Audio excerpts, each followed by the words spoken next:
I'm going to talk about pots, old pots.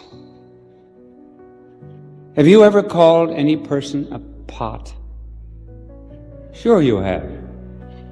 Do you know that God calls us pots too?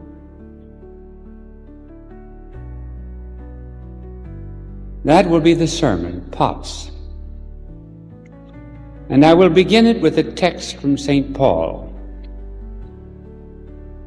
It is from his letter to the Corinthians. I heard a reader the other day read the epistle to the Filipinos.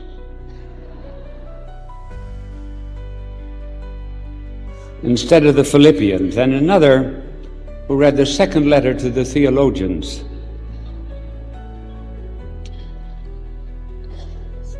We are no better than pots of earthenware to contain this great treasure. And this proves that such transcendent power does not come from us, but is God's alone. Our blessed Lord attended this wedding, and there were 6 water pots. And there were large ones containing 20 or 30 gallons of water. Now this gives you some idea of how much wine our blessed Lord made. 120 or 180 gallons of wine. Now the water pots were used by the Jews for purification. They had a peculiar kind of washing. They had to wash their hands in such a manner as to let the water drip down their fingers. Then they would rub the palms together. And some of these practices were so bound up legally that to break them was considered very serious. Now here we are just before our conversion. We're like these 6 water pots, or before our baptism. And our blessed Lord changes the water into wine. He still keeps the same pot. The steward said they have no wine. Why didn't they have any wine? Why did it all give out? Can you imagine wine giving out in a wine country? And certainly, any father would prepare adequate wine for a wedding ceremony. Why did it give out? Because our blessed Lord brought along all of his disciples. They liked wine then. It was the first case of gate crashing in the history of Christianity. So our blessed Lord leaves the water pots as they are, but changes the water into wine. As the poet Crashaw put it so beautifully, the unconscious waters saw their God and blushed. One would like to write a line of poetry of that kind and die. When God changes our nature, it's very much like, for example, if this marble suddenly began to bloom. That would be something that does not belong to the nature of marble. It would be a supernatural act for marble. If the flowers on the altar of Our Lady suddenly began to walk around the room, that would be a supernatural act for a flower. And if a dog began to quote Shakespeare, that would be something that does not belong to his nature. And if we, who are just creatures of God, just pots, are suddenly endowed with a treasure so that we participate of God's nature as we participate of the nature of our parents, then that's a supernatural act for us. So when, therefore, does the pot get this treasure? It gets it at the moment that the soul receives grace. Now, how much grace and how much treasure do we receive? That depends upon our emptiness. If a box is filled with salt, it can't be filled with pepper. If I am filled with the love of self, I cannot be filled with Christ. Therefore, all spirituality is dependent upon excentration, getting rid of the ego. Not so much using the word I. Here I take you to another incident of pots. There was a poor old woman in the Old Testament who had 2 sons who were about to be sold as creditors because she could not pay her debts. And Elisha the prophet came and asked her what she had. She said, all I have is this small pot of oil. Well, Elisha said, send out your sons to the neighborhood and bring in all of the pots that you can find. Then Elisha said to the woman, now begin to pour the oil. Well, the woman began to pour the oil, and it didn't stop. And it filled one vessel, one pot, then another pot, and another, and finally she said to her son, hurry, another pot. And the son says, there is no other pot. And it stopped. So God pours His grace into us according to our emptiness. And I will tell you later what helps to create that emptiness. This is one of the reasons why some people, for example, do not receive an increase of grace, why we're not saints. We have too much of the ego, the I in us. All his life long, Moab has lain undisturbed like wine settled on its lees. Not emptied from vessel to vessel. He has not gone into exile. Therefore, the taste of him is unaltered, and the flavor stays unchanged. What is behind this prophecy of Jeremiah is the description of how wine was made in those days. Grape juice was poured into a vessel. The grape juice settled. The dregs or the lees went to the bottom. The winemaker would then pour the wine into another vessel or pot. Leave the dregs in the first vessel. Then he would do it the 3rd, 4th, and 5th time, always leaving the dregs behind. Now God is speaking to Moab, the people of Moab. They were the enemies of the Jews. They would not allow the Israelites, for example, to cross through their land. Is that a signal for me to quit that bell? No? I never know. They wouldn't, for example, allow the Israelites to cross through their land. Now God is saying, Moab, you people have never had any trial or tribulation. You've never gone into exile like the Jews. And because you've never gone into exile, your wine is unfermented, it's stale, it's sour. Here the scripture indicates that we sometimes will be shifted and our positions will be changed. We may have a checkered career. We may have blessings for a time and then we'll have adversities.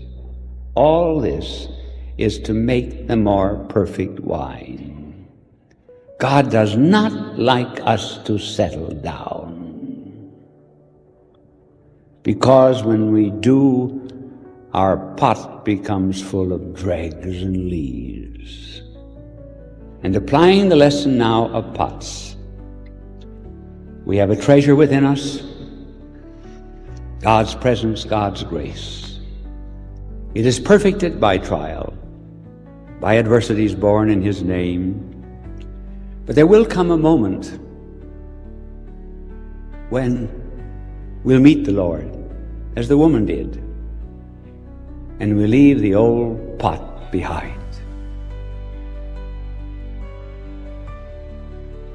And it's put into the grave. But the treasure goes to the Lord. And the spirit that goes to the Lord always retains affinity for that body. because that old pot had something to do with the bearing of trials. It brought us to the communion rail. It united ourselves with the body and blood of Christ. And when, therefore, our spirit is glorified, there will come a day when the body itself will be glorified. You can't put, for example, you put an electric light into an alabaster vase, and it will glow. We can see the innocence and divinity sometimes in children. Well, you put divinity into a human nature as was the case with our blessed Lord.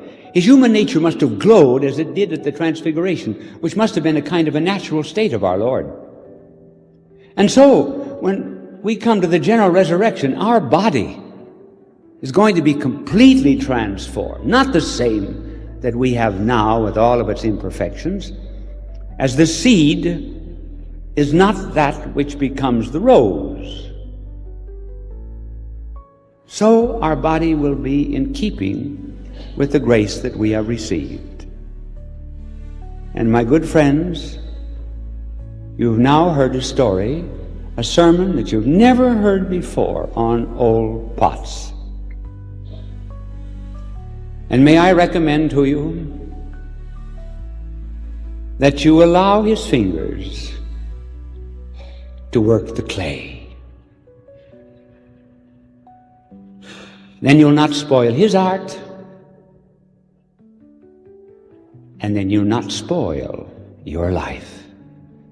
And someday, you'll no longer be a pot. You will be a main vase. God love you.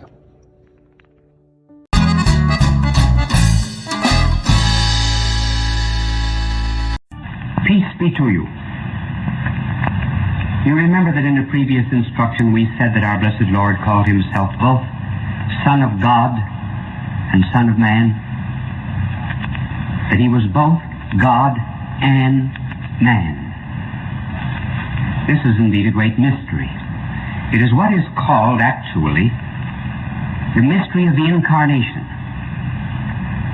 That word incarnation means incarnate, in the flesh. It means that God assumed a human nature, that he was enfleshed, as it were. St. John has a very beautiful description of it. He says the Word became flesh.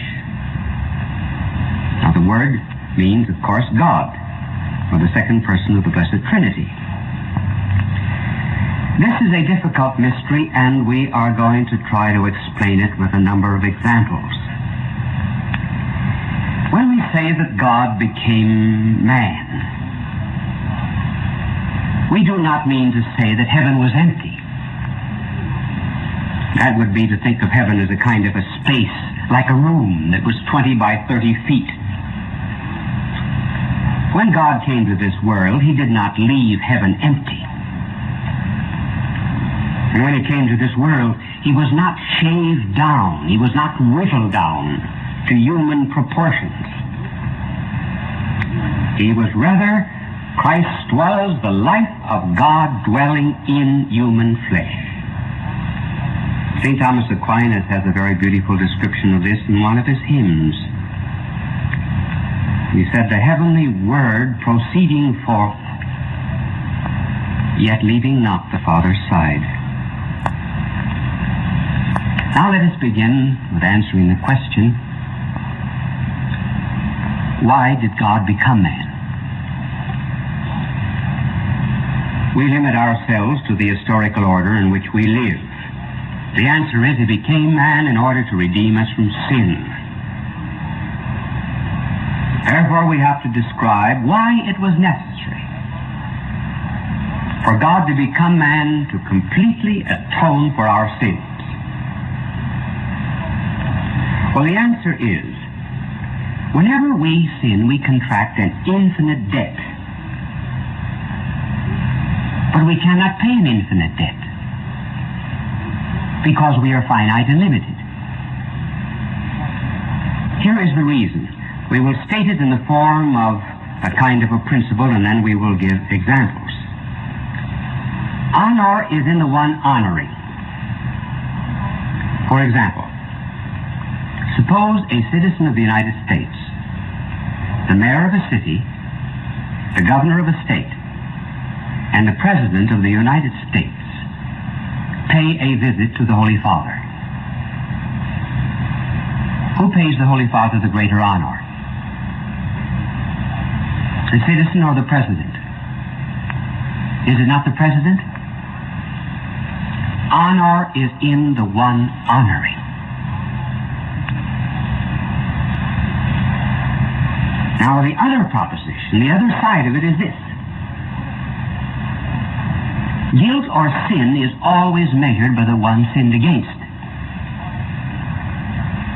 If, for example, a citizen, a mayor, commits a felony or a crime or a tyranny, which is the greater sin? Guilt or sin is always measured by the one sinned against. If, therefore, the sin or the guilt was against, say, the President of the United States, obviously the mayor or the governor would be guilty of the greater sin, would he not? Now let us apply this to man. We have sinned. Against whom have we sinned? Against God. All right? Sin is measured by the one sinned against. We sinned against God. He is infinite. Therefore, our guilt, our sin is infinite. Now let's take the other proposition. Honor is in the one honoring. We are going to try to pay that debt. Who is honoring God? Man. But man is finite and limited, is he not? Well, if he's finite and limited, he cannot pay an infinite debt. Therefore, it is possible for man to contract an infinite debt and still never be able to pay it in strict justice. After all, that should not surprise us. It's very easy for all of us to run up greater debts than we can pay. All right, then, we have an infinite debt against God which we cannot pay. Now, could God forgive us? Could he say, oh, forget it. It's nothing. Well, he might say, forget it, but he could not say it is nothing. Suppose he did forgive us. He indeed would be merciful, but he would not satisfy justice. If we owe somebody $20, the debt can be forgiven. But justice is not satisfied unless we completely pay the debt. I can remember when I was a boy, I often used to break the window of the next-door neighbor. And the next-door neighbor sometime would say, forget it, but somehow or other I never just wanted to be let off. So I would go to my piggy bank and I would take out my savings in order to pay for the broken window. So man does not just want to be let off by God. He has a sense of his own dignity too, and he wants in some way to pay the debt which he owes to God, though he's unable to pay it. Now how it is to be paid, we have yet to answer. If justice as well as mercy are to be satisfied, then God had to become man. First of all, why did he have to become man? Well, unless he became man, he could not be our representative. He could not stand for us. Man would not be paying the debt. Just suppose that I were arrested for speeding. Could you walk into the courtroom the moment that I was on trial and say, Judge, let him go, I will take it over? The judge would say to you, stay out of this. What have you got to do with this? You're not involved. He is.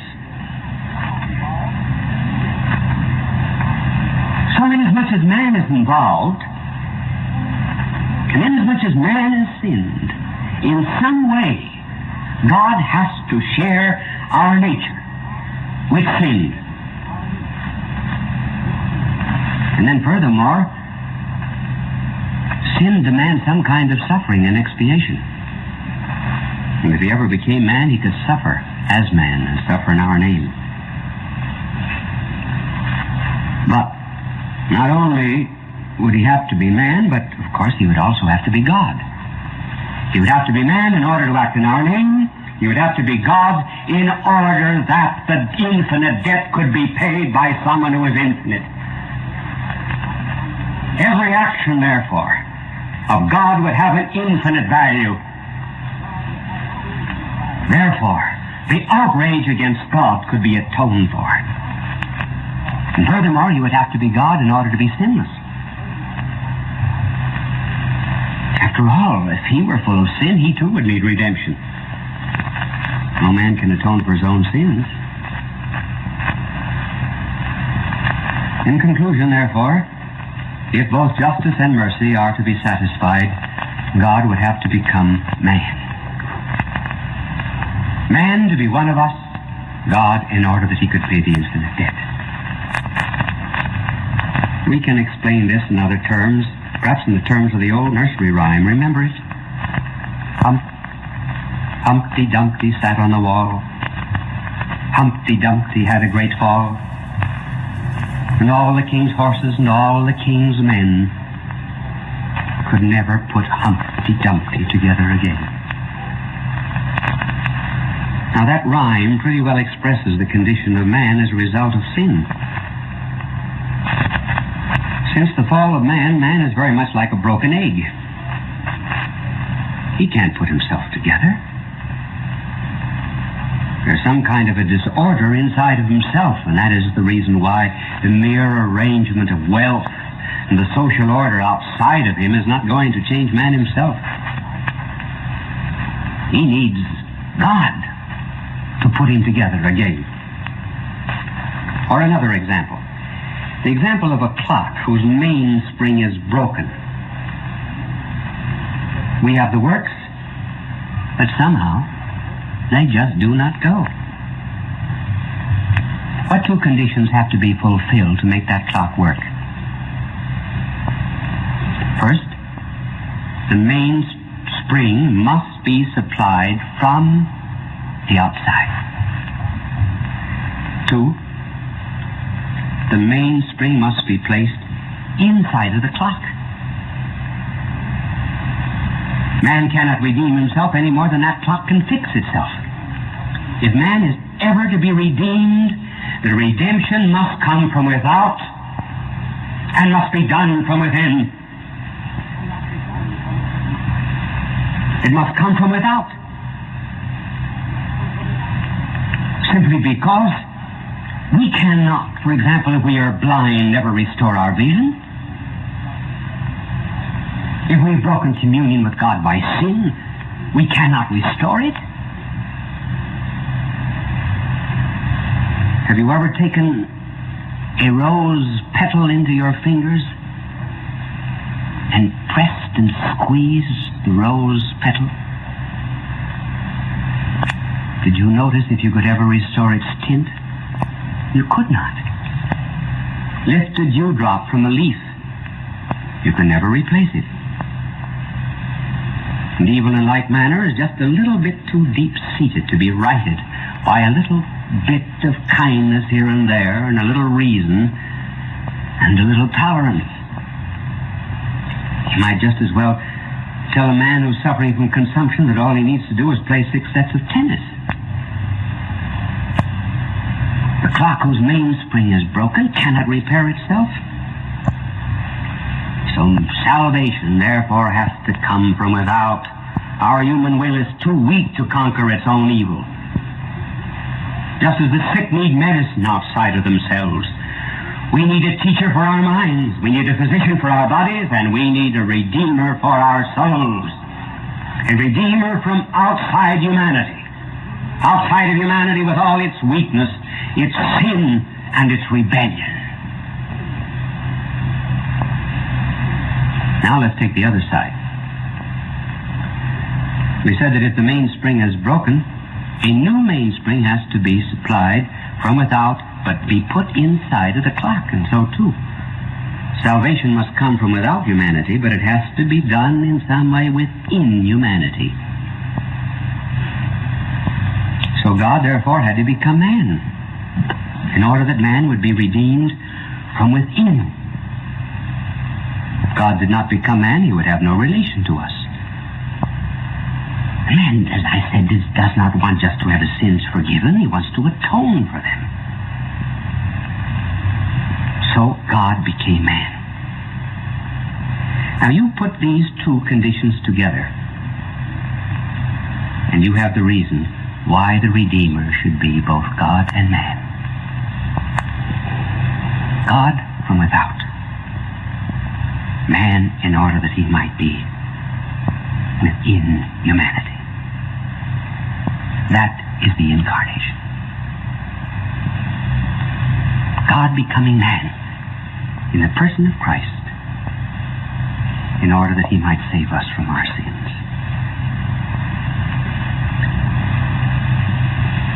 Here we come to something just a little more difficult, and we're going to use a word which you may not often hear. We have to spend about 6 months when we are studying for the priesthood just studying the meaning of these words. Hypostatic union. The hypostatic union means that there are in Christ two natures and one person. Now that's something you must always remember. Embedded in your memory, in your mind.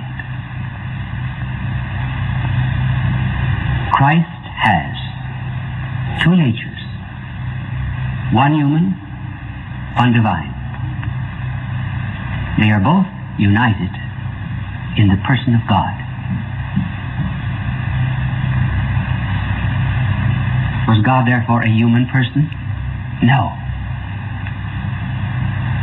He was a divine person. Did he have a human nature? Yes. Did he have a divine nature? Yes.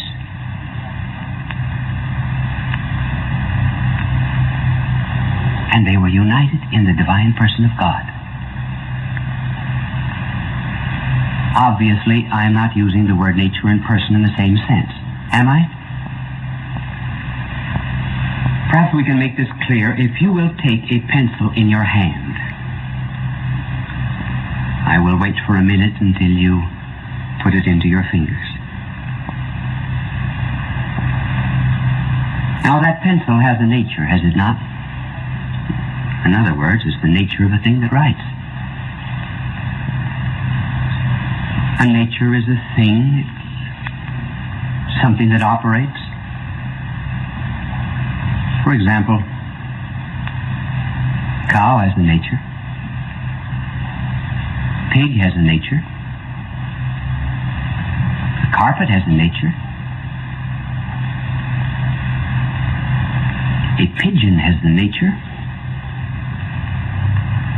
Your finger has a nature. But is a cow a person?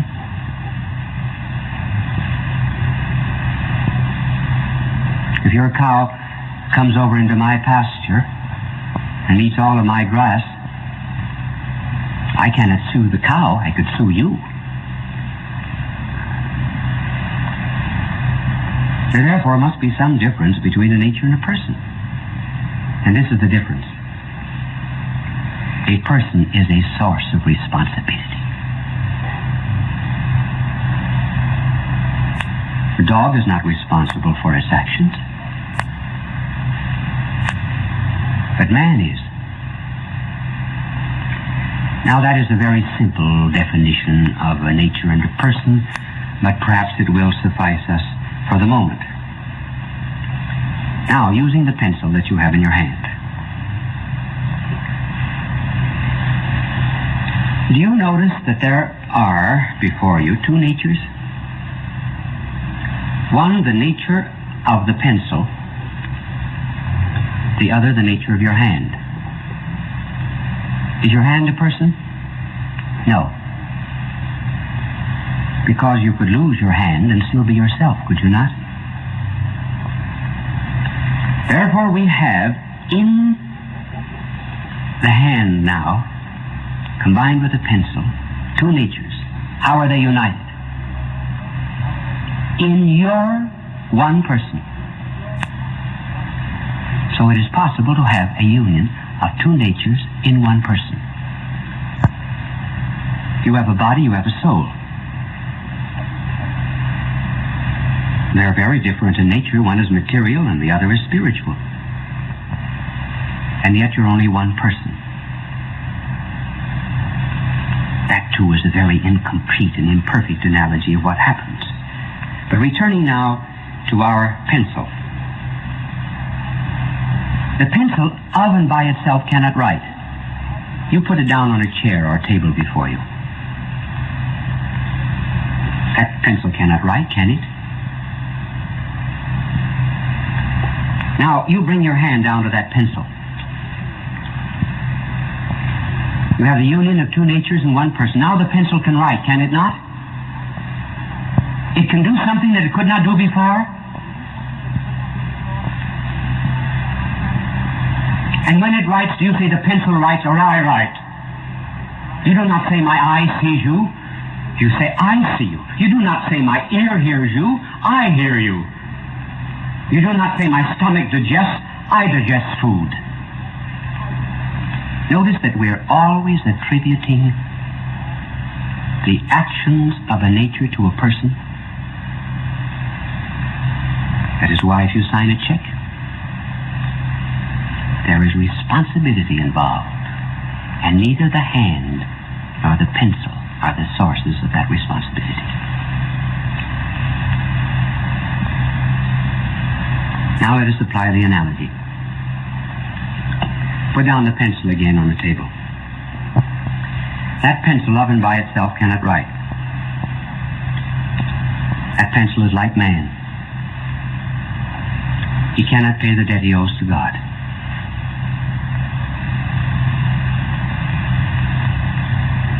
Now, put your hand in the air. Bring it down slowly to that pencil. Pick up the pencil. Here you have a union of the nature of the hand, which is united with your person, and the nature of a pencil. Now the pencil can do something which by itself it could not do. So, the hand with your personality coming down to that pencil represents the person of God and the divine nature coming down to human nature. And when God comes down and takes upon himself a human nature, united with his divine nature and divine person, you have the union of two natures, namely the nature of God, the nature of man, in the unity of the person of God. And now, just as that pencil could do something which of and by itself it could not do, so human nature, united with the person of God, can now begin to do something which of and by itself it could not do before. The pencil is the instrument of my personality, and so when God, with his divine nature, came down to this world and took upon himself a human nature from the womb of his blessed mother, he took upon himself an instrument. Once God took upon himself our human nature, he could act in our name. And every one of the actions of that human nature would have an infinite value. Not a sigh, a word, a tear, a step of that human nature was inseparable from the person of God. That is why one breath of God made man would have been enough to have redeemed the world. Why? Because it was the breath of God, and therefore had an infinite value. But why then did God suffer so much when he took upon himself our human nature? Well, there are more grains of sand in this world than are necessary. And so, love knows no limits. And the only way to prove perfect love is by a surrender of all that one has. And so, God took upon himself our human nature. And he said, he loved us unto the end, even unto death. Now you see the beauty and the majesty, do you not, of Christ? Why, when he became man at Bethlehem, took upon himself the form of a babe, what did we have? Why, he who was born without a mother in heaven is born without a father on earth. He who made the world was born in it. Maker of the sun under the sun. Molder of the earth on the earth. Ineffably wise. A little infant. Filling the world, lying in a manger, ruling the stars,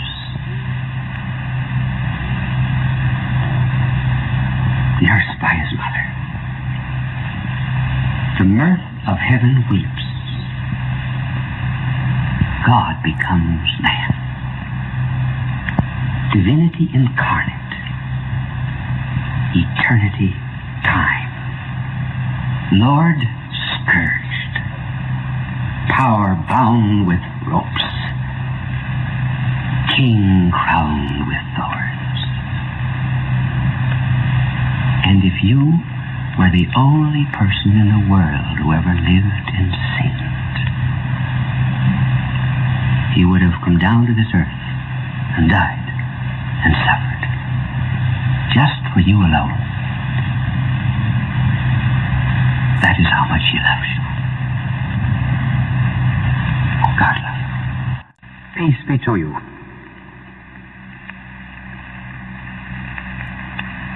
Up to this point, we were talking about conscience as an unbearable repartee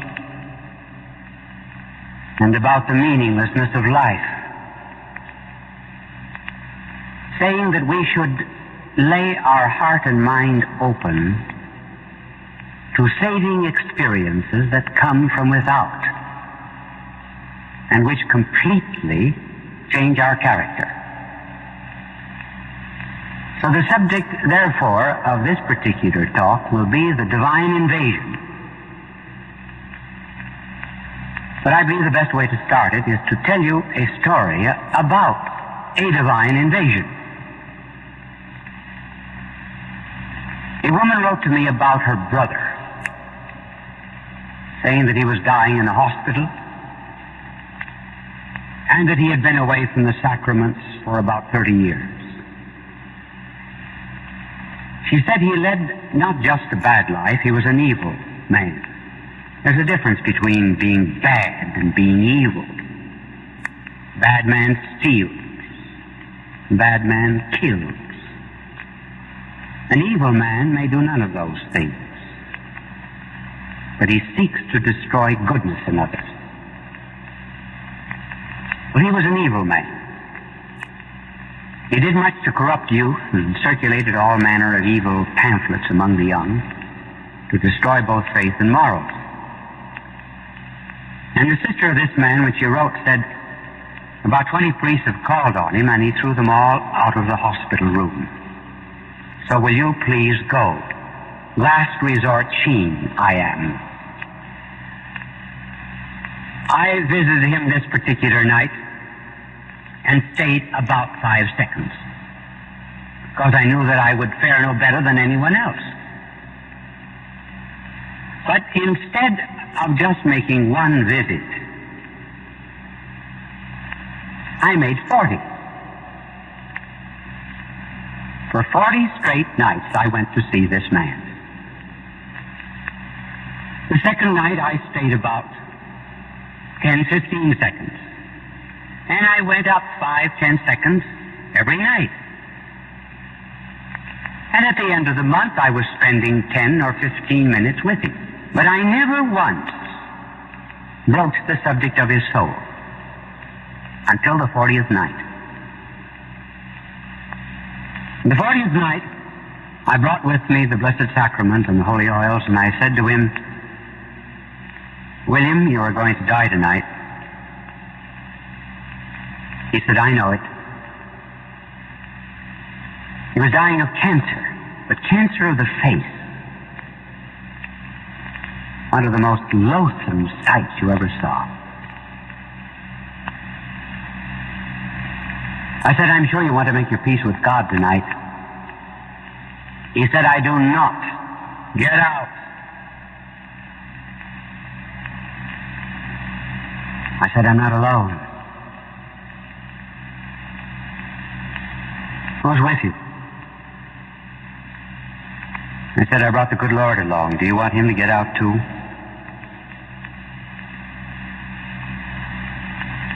He said nothing. So I knelt down alongside of his bed for about 15 minutes, because I had the Blessed Sacrament with me. And I promised the good Lord that if this man would show some sign of repentance before he died, that I would build a chapel in the southern part of the United States for the poor people, a chapel costing $3,500. Not much of a chapel? No, but an awful lot of money for me. So after the prayer, I again said, "William, I'm sure you want to make your peace with God before you die." He said, "I do not. Get out." And he started screaming for the nurse. So in order to stop him, I ran to the door as if I were going to leave. And then I quickly came back. And I put my head down alongside of his face on the pillow, and I said, "Just one thing, William. Promise me. Before you die tonight, you will say, 'My Jesus, mercy.'" He said, "I will not. Get out." I had to leave. I told the nurse that if he wanted me during the night, that I would come back. About 4 o'clock in the morning, the nurse called, and she said he just died. And I said, "How did he die?" "Well," she said, "about a minute after you left, he began saying, 'My Jesus, mercy.' And he never stopped saying it until he died." Now you see, there was nothing in me that influenced him. Here was a divine invasion upon someone who had the faith once and lost it. But it makes no difference whether one has the faith or not. There is this constant intrusion from the outside. It has come to many, many people. It comes to everyone. Though it comes so subtly that many reject it. It came to St. Augustine when he was leading a wild and furious life. And it came to him in the voice of a child, and picking up Scripture and reading it. And then Augustine wrote those famous lines, "Our hearts were made for Thee, O Lord, and they are restless until they rest in Thee." Then there was that famous playboy of the Sahara, Viscount Charles de Foucault, who in the midst of his wild life slept under the stars in the Sahara and endured what Thompson called the abashless inquisition of each star. And there found grace, and ended his life as a priest among the Muslims in the Sahara, and died a martyr there. And this practically in our times. And so I might go on to mention many, many such cases of the divine invasion. But suppose we turn from just the stories to what form this divine invasion takes. It's an infection that gets into the soul. It's a grace, but up to this point we do not know exactly the meaning of the word grace. There, I may anticipate a bit and say, there are two kinds of graces: white grace, which makes us pleasing to God, and the other is black grace, in which we feel His absence. Most people in the world today feel His absence, and really feel it. Even the atheist. You see, really, it is not man who is on the quest of God. It is God that's on the quest of man. He leaves us restless. The first question we have in the Scripture is, man, where art thou?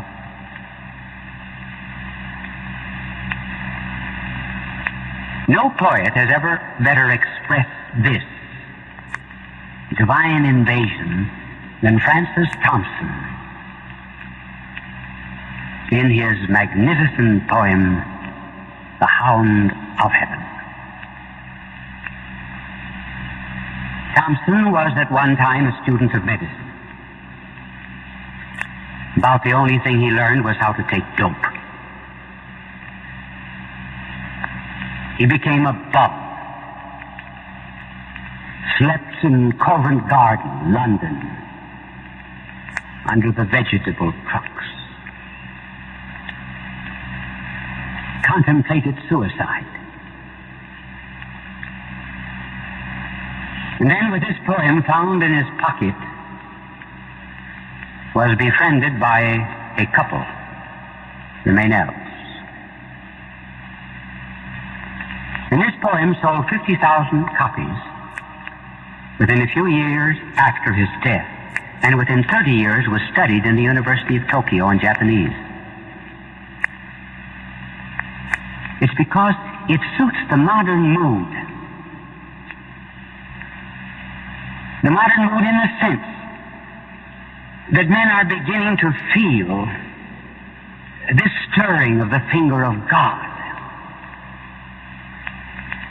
And he goes on to narrate the various escapes that he used. God is the hound of heaven.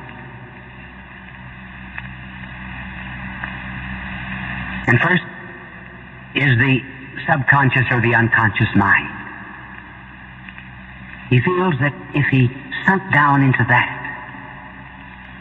he would be less conscious of this hound who was pursuing him. And so he said he fled God. I fled him down the nights and down the days, down the arches of the years.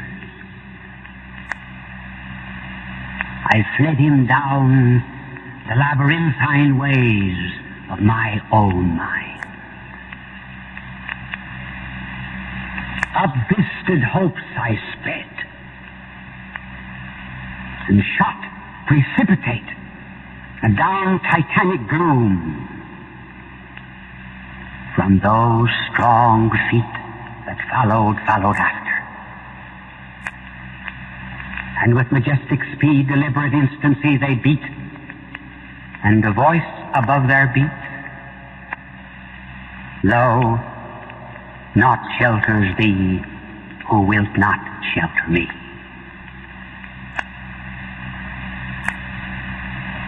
That failing, he tries nature, science, and he has a very rare and unique way of expressing the secrets of science. He said, I drew the bolt of nature's secrecies. You can almost imagine somebody pulling a giant bolt on the door, and all the secrets of science and nature pouring out. I drew the bolt of nature's secrecies, studied the swift importings on willful face of sky. I said to dawn, be sudden, to eve, be soon. Keep me o'er with thy sky blossoms from this tremendous lover. But, he said, nature, poor stepdame, cannot slake my thirst. We know not what each other speaks. Their sound is but their stir. They speak by silences.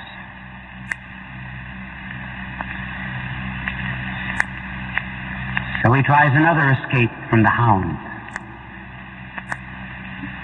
And that is illegitimate love. And herein is hidden the story of one that he calls a bud that fell from the coronal crown of spring. And he uses the example of a hearted casement in a window in the northern part of England where there was a girl that he used to know. And he says, by many a hearted casement, curtained red, trellised by intertwining charities. And he goes on to speak of how he sought love with all of these little ivy growths of affection that never quite satisfied. Then he adds his fear. For I was fearful, lest having him, I must have naught else beside. How many think that? That God is a kind of a competitor. And then if I have him, I must reject everything else. And then he goes on to say, and when some hearted casement curtain wide, the gust of his approach would clash it to. Fear wist not to avoid as love wist to pursue. In other words, I did not know how to run away as fast as love knew how to catch me. And then he's fearful at the end. And maybe after all, who is this one who pursues? Maybe he's going to bring some amount of detachment. And he asks, is thy love a weed? An amaranthine weed that suffers no flower to grow except its own? And then resorting to another example, he asks, must thou char the wood ere thou canst lime with it? In other words, must you put wood into a fire, burn it, purge it, sacrifice it before it becomes charcoal and before you can trace with it?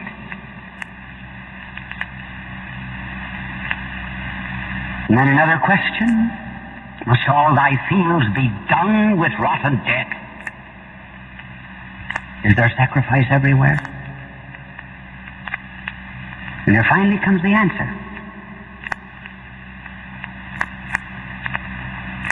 But before giving you his answer,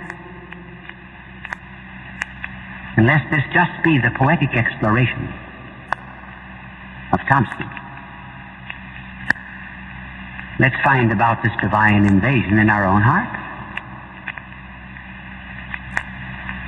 Just suppose you could take out your own heart and put it into your hand as a kind of crucible to distill out of your heart its inmost cravings, yearnings, and aspirations. What would you find them to be? What do you want most? First, life. Honor, ambition, power. What good are these without life? And at night we put out our hand instinctively in the dark, ready to lose that member and lose that which we treasure most, our life. Then as we continue, we find there's something else we want in life, and that is truth. One of the first questions we asked coming into the world was the question, why? We tore apart our toys to find out what makes the wheels go round. And then later on, we tear apart the very wheels of the universe to find out what makes its wheels go round. We are bent on knowing causes. That is why we hate to have secrets kept from us. Men just as well as women. We were made to know. And there's still something else we want besides life and truth. We want love.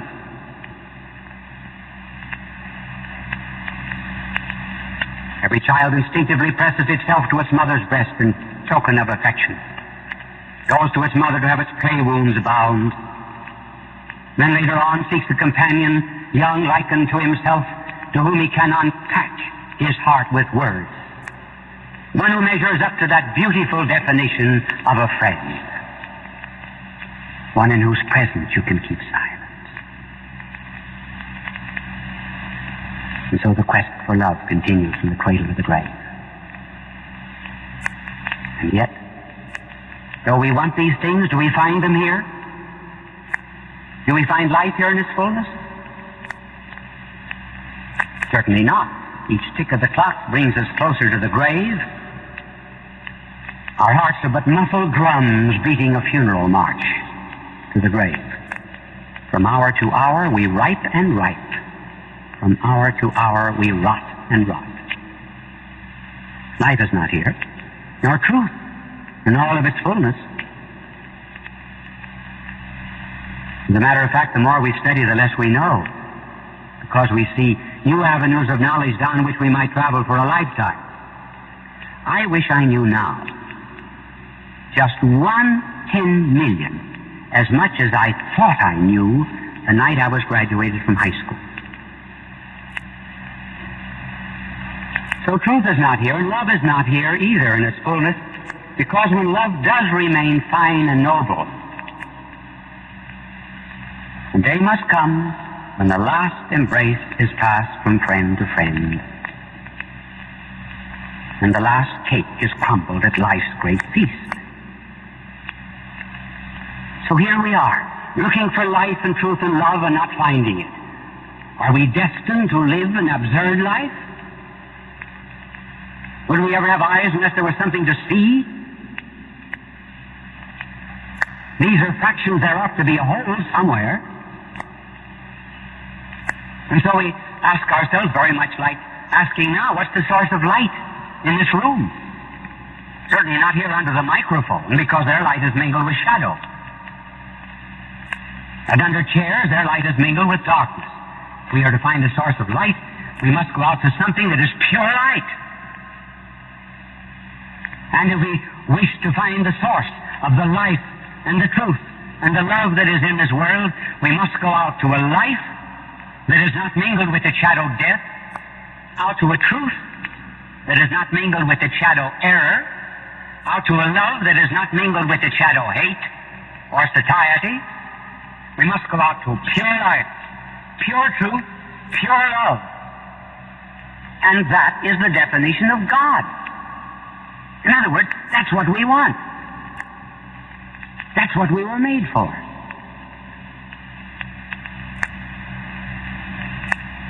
And it's He that invades the soul, as Thompson described. And after all of these evasions from the divine invasion, God speaks. And Thompson concludes his poem with God speaking and saying, "Poor, piteous, futile thing. Why should any set thee love apart? Seeing none but I. Make much of naught," he said. "And human love needs human merit. And how hast thou merited? Of all man's clotted clay, the dingiest clot. Alas, thou knowest not how little worthy of any love thou art. For whom wilt thou find to love ignoble thee? Save me. Save only me. All that thy child's mistakes, fancies, has lost, I have stored for thee at home. Rise, clasp my hand, and come. God love.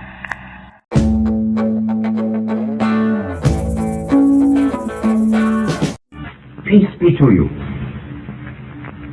You remember that in the previous instruction we said that our blessed Lord called himself both Son of God and Son of Man, that he was both God and man.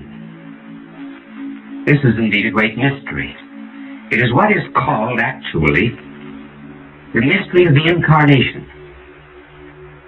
That word incarnation means incarnate, in the flesh.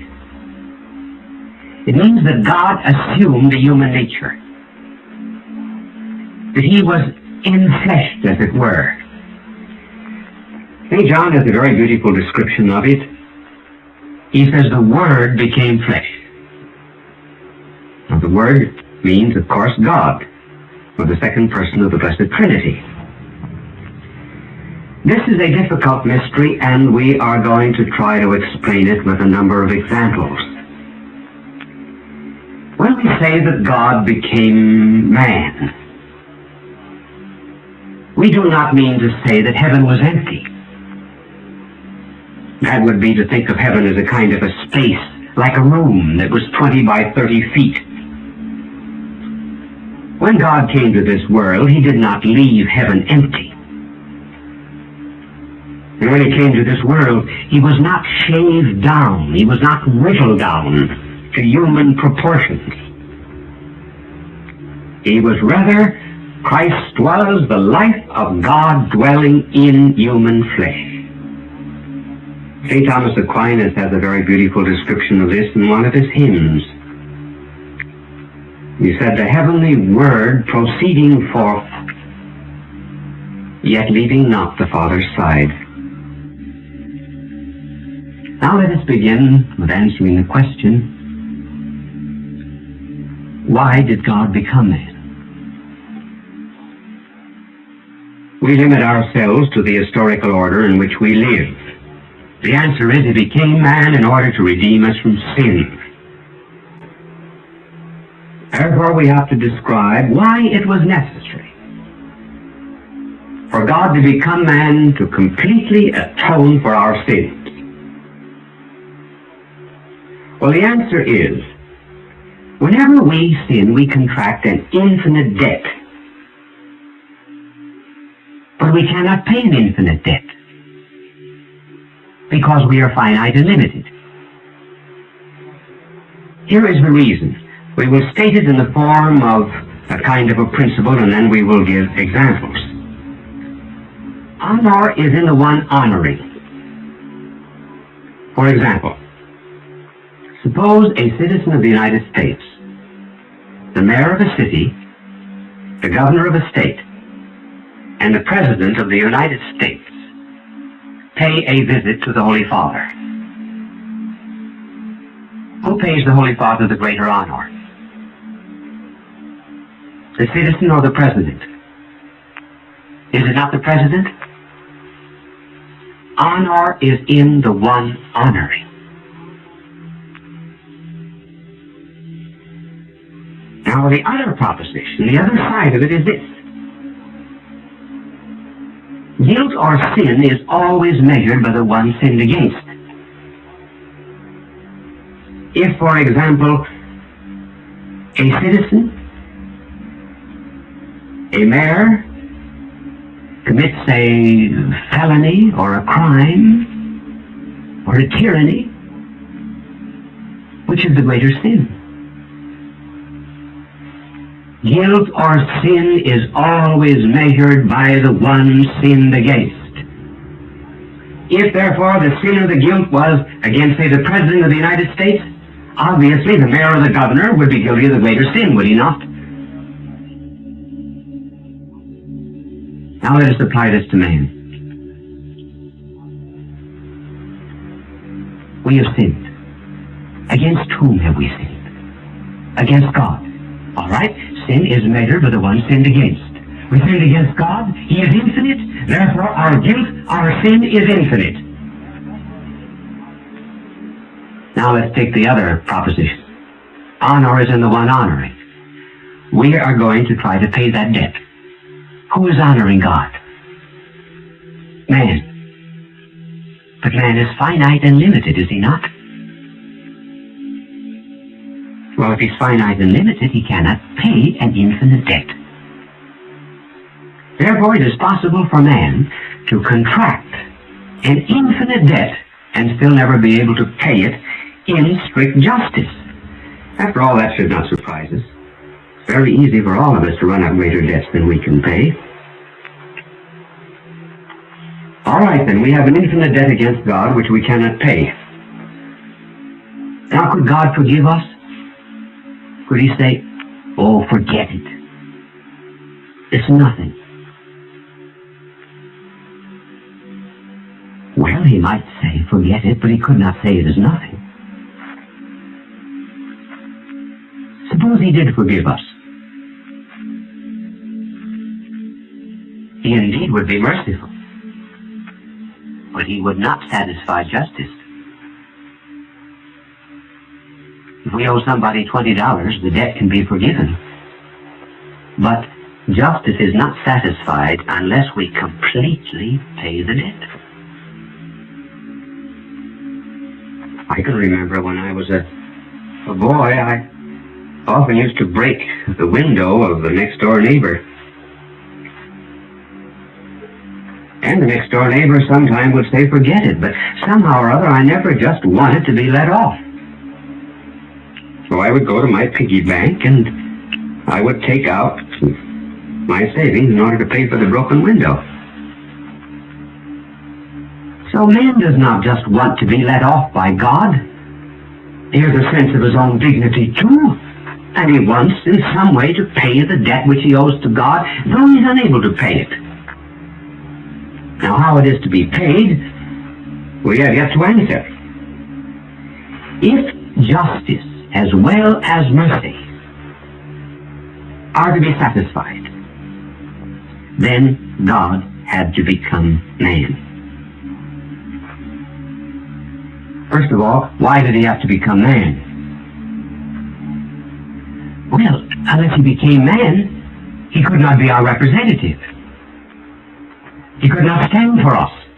Man would not be paying the debt. Just suppose that I were arrested for speeding. Could you walk into the courtroom the moment that I was on trial and say, Judge, let him go, I will take it over? The judge would say to you, stay out of this. What have you got to do with this? You're not involved. He is. So inasmuch as man is involved, and inasmuch as man has sinned, in some way, God has to share our nature with sin. And then furthermore, sin demands some kind of suffering and expiation. And if he ever became man, he could suffer as man and suffer in our name. But not only would he have to be man, but of course he would also have to be God.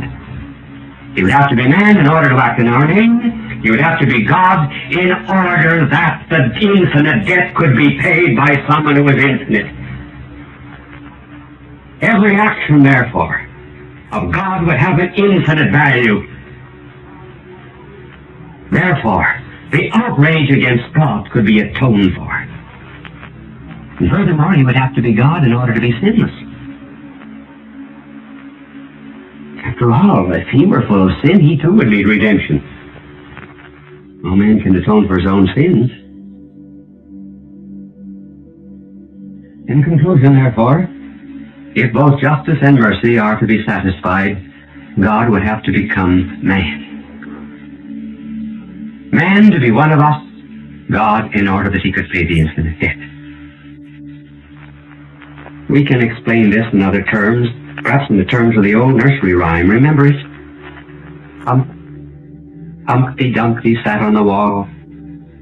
Humpty Dumpty had a great fall. And all the king's horses and all the king's men could never put Humpty Dumpty together again. Now that rhyme pretty well expresses the condition of man as a result of sin. Since the fall of man, man is very much like a broken egg. He can't put himself together. There's some kind of a disorder inside of himself, and that is the reason why the mere arrangement of wealth and the social order outside of him is not going to change man himself. He needs God to put him together again. Or another example. The example of a clock whose mainspring is broken. We have the works, but somehow they just do not go. What two conditions have to be fulfilled to make that clock work? First, the mainspring must be supplied from the outside. 2, the mainspring must be placed inside of the clock. Man cannot redeem himself any more than that clock can fix itself. If man is ever to be redeemed, the redemption must come from without and must be done from within. It must come from without. Simply because we cannot, for example, if we are blind, never restore our vision. If we've broken communion with God by sin, we cannot restore it. Have you ever taken a rose petal into your fingers and pressed and squeezed the rose petal? Did you notice if you could ever restore its tint? You could not. Lift a dewdrop from a leaf. You can never replace it. And evil in like manner is just a little bit too deep-seated to be righted by a little bit of kindness here and there, and a little reason, and a little tolerance. You might just as well tell a man who's suffering from consumption that all he needs to do is play 6 sets of tennis. The clock whose mainspring is broken cannot repair itself. So salvation, therefore, has to come from without. Our human will is too weak to conquer its own evil. Just as the sick need medicine outside of themselves, we need a teacher for our minds, we need a physician for our bodies, and we need a redeemer for our souls. A redeemer from outside humanity. Outside of humanity with all its weakness, its sin, and its rebellion. Now let's take the other side. We said that if the mainspring is broken, a new mainspring has to be supplied from without, but be put inside of the clock, and so too. Salvation must come from without humanity, but it has to be done in some way within humanity. So God, therefore, had to become man, in order that man would be redeemed from within. God did not become man, he would have no relation to us. And as I said, this does not want just to have his sins forgiven, he wants to atone for them. So God became man. Divinity incarnate. Eternity time. Lord scourged. Power bound with ropes. King crowned with thorns. And if you were the only person in the world who ever lived and sinned, he would have come down to this earth and died and suffered. Just for you alone. That is how much he loves you. Oh, God.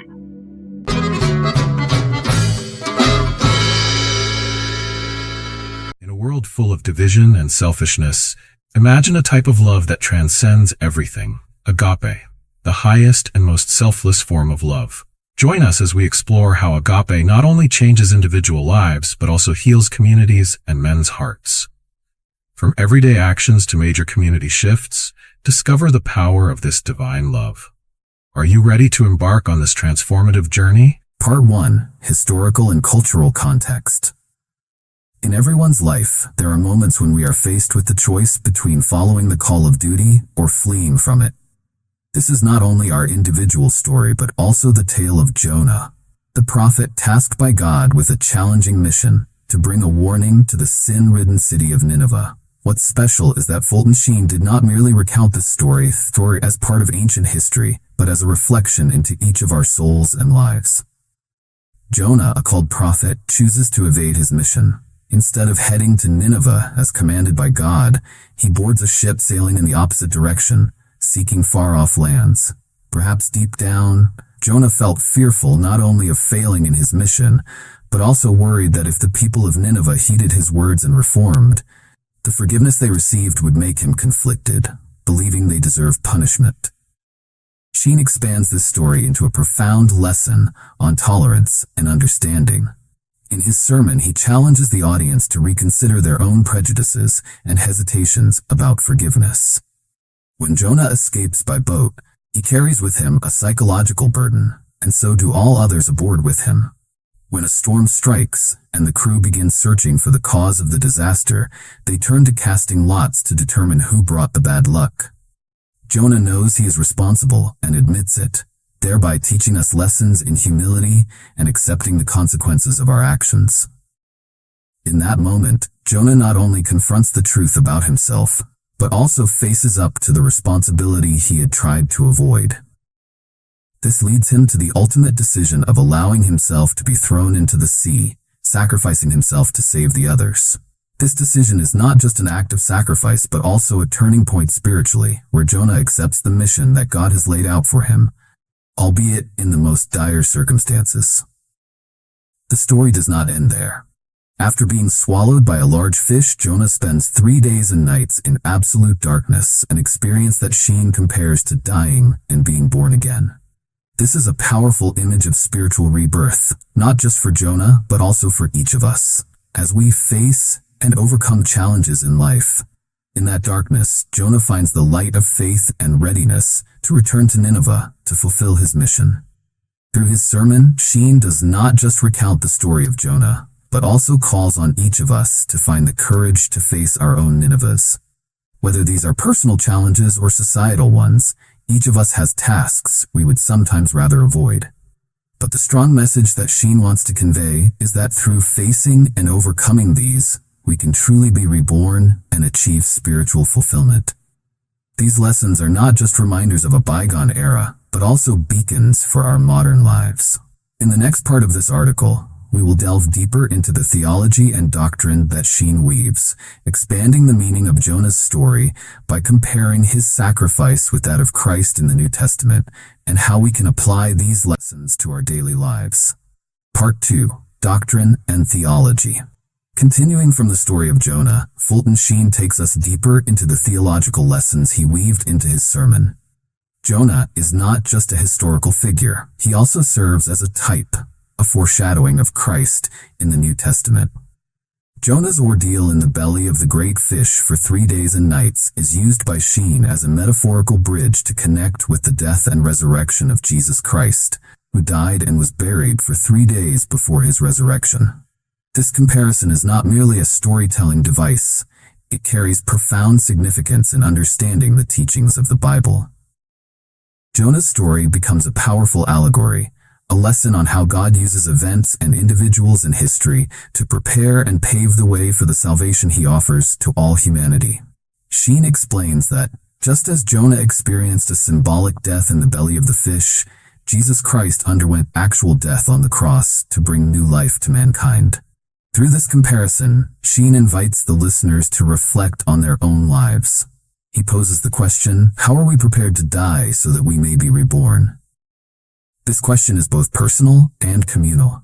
We are called not only to ponder physical death, but also spiritual death, dying to ego, to selfishness, so that we can live a richer and more meaningful life.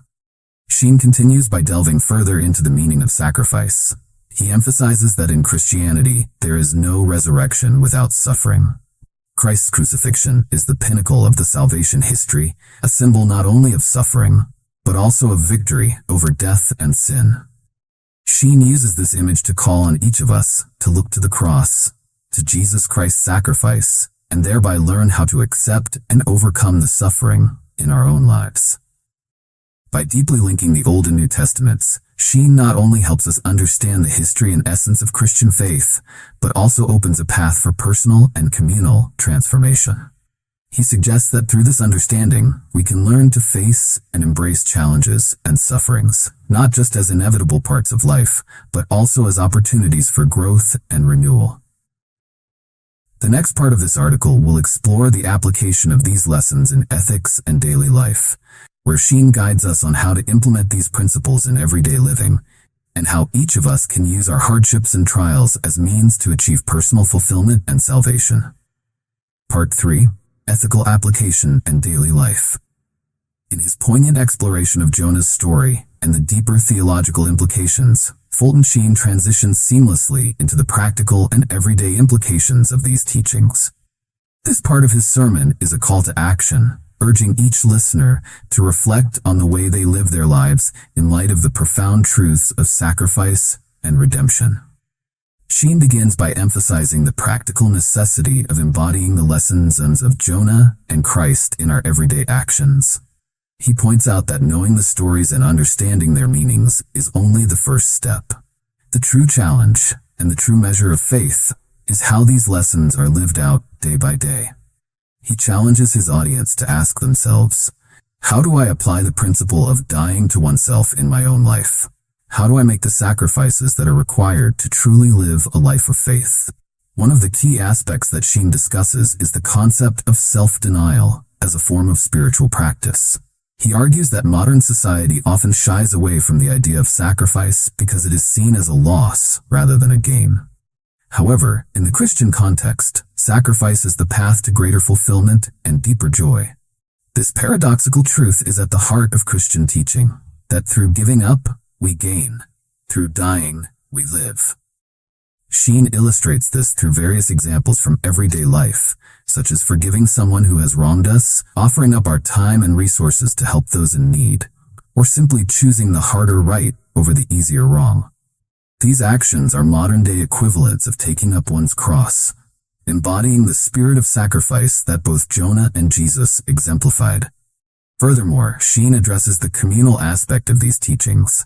He emphasizes that Christianity is not a solitary religion. It is deeply communal and interconnected. The act of self-denial and taking up one's cross is not just for the individual's spiritual benefit, but also for the betterment of the community and society at large. By living out these principles, we contribute to a culture of selflessness, kindness, and compassion, which are sorely needed in today's world.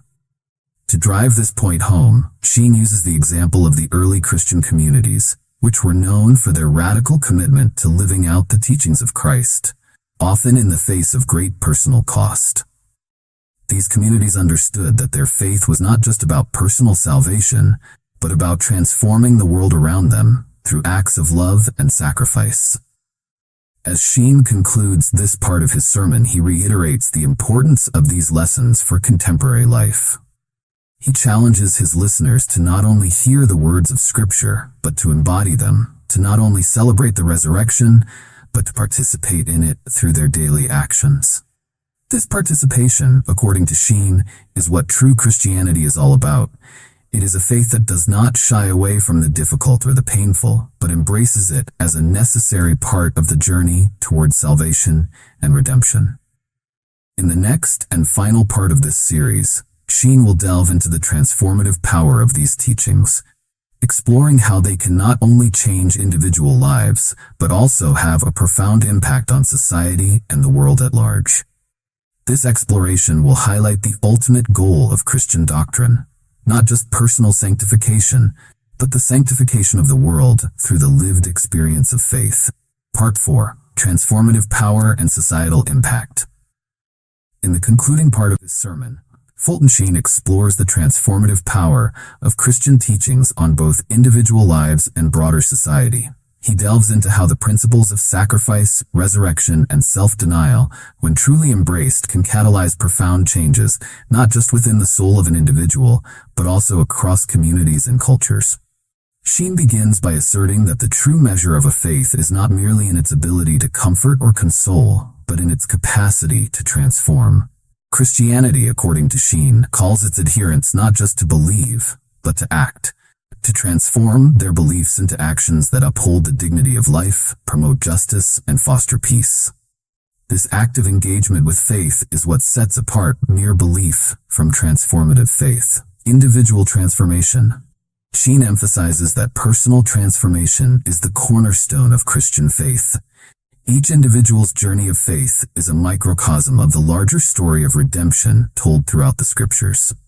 Just as Jonah was transformed through his ordeal in the belly of the whale, and just as Christ was transformed through his death and resurrection, so too are Christians called to experience transformation through their daily acts of faith.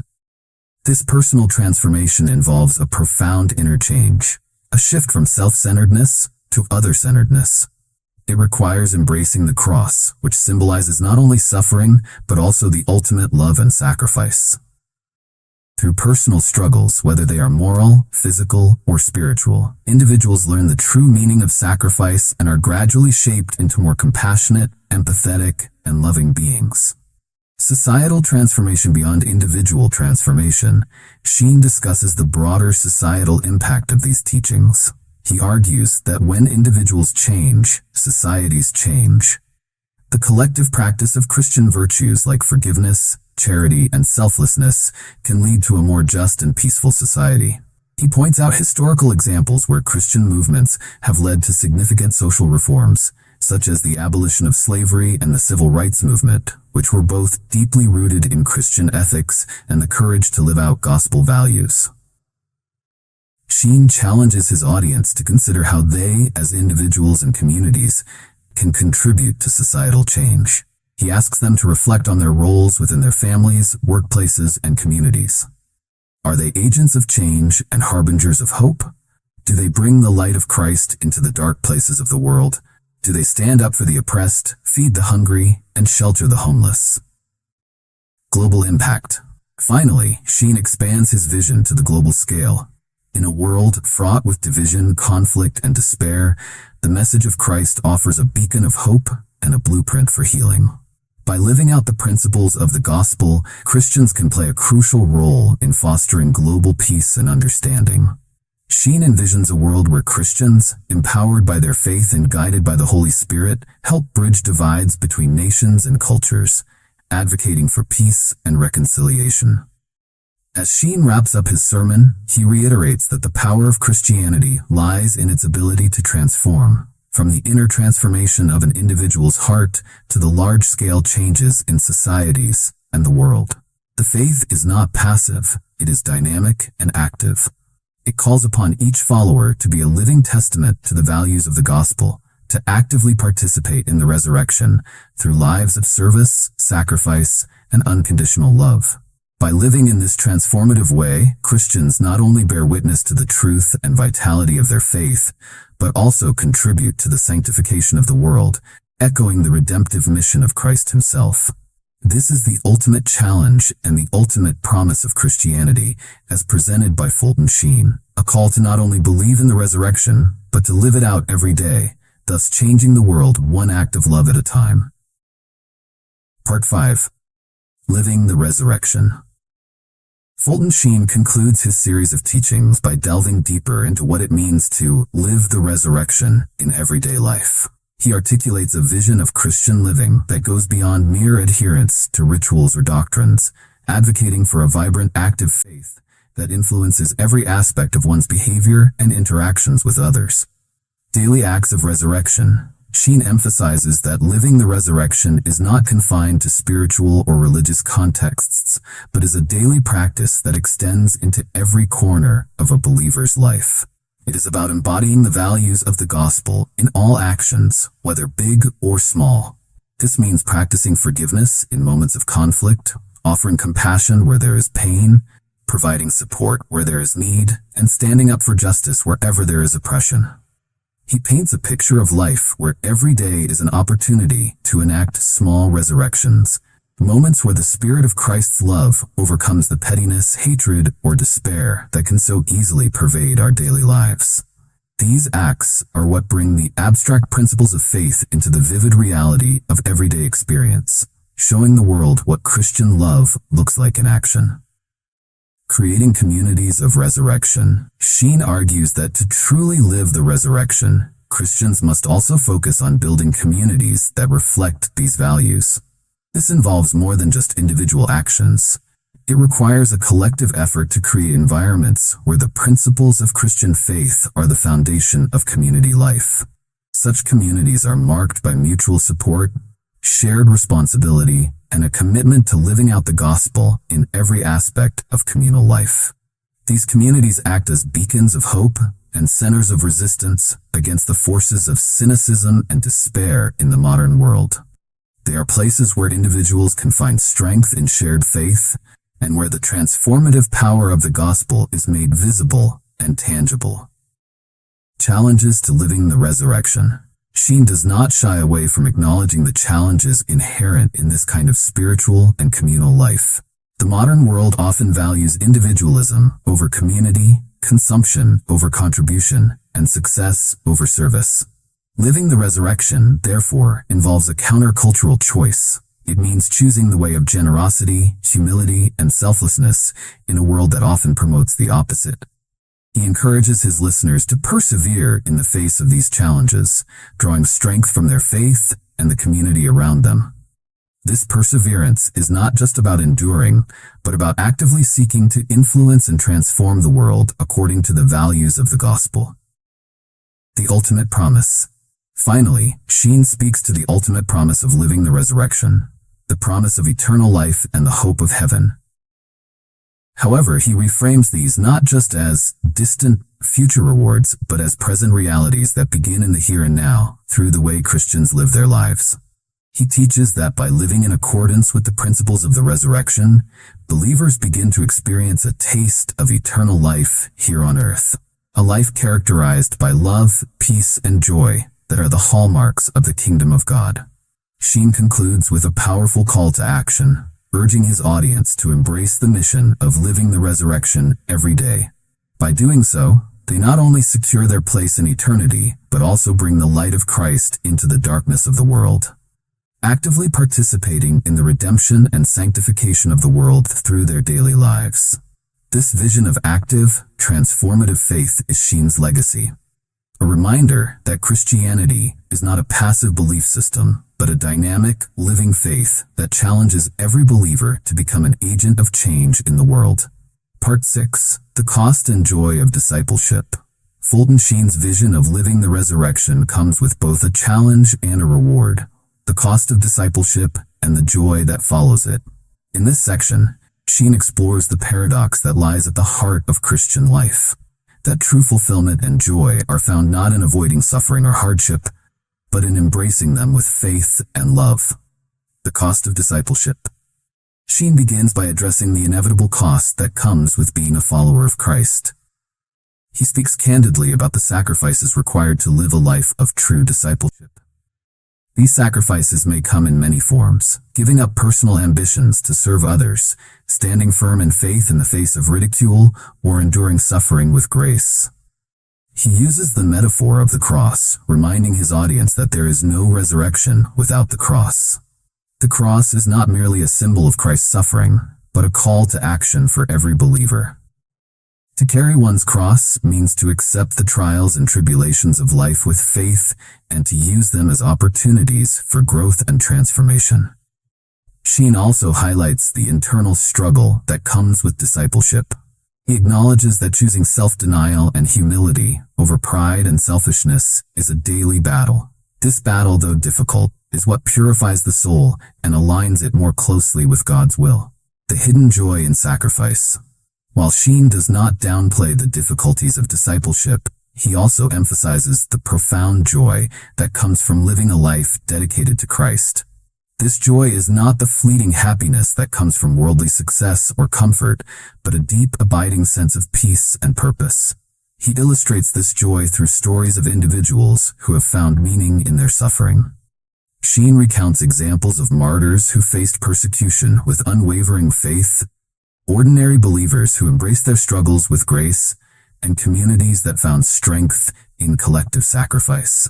In each case, the joy they experienced was not despite their hardships, but because they found God's presence in the midst of them. This joy, Sheen explains, is the reward for those who truly live the resurrection. It is a joy that transcends circumstances, rooted in the assurance that their lives are part of a greater plan and that their sacrifices are not in vain. The witness of joyful disciples. Sheen goes on to explain how this joy becomes a powerful witness to the world. In a culture that often equates happiness with material wealth and success, the joy of a disciple who embraces suffering is both countercultural and compelling. It is a joy that draws others to the faith, not through arguments or persuasion, but through the undeniable testimony of a life transformed by love. He challenges his listeners to let their lives be a testament to this joy.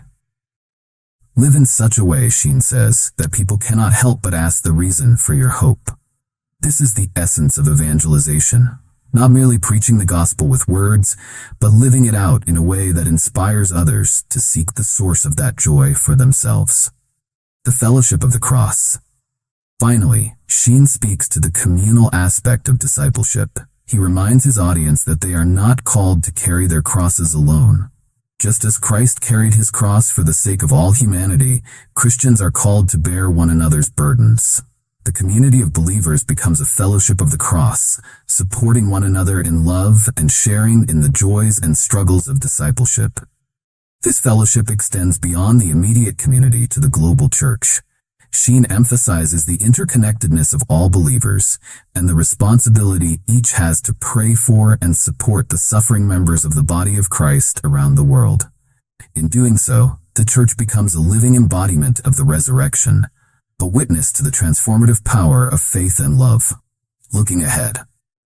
As Sheen brings this section to a close, he invites his audience to reflect on their own discipleship journey. He challenges them to embrace the cost of following Christ, to seek the hidden joy in their sacrifices, and to become witnesses to the world through their lives.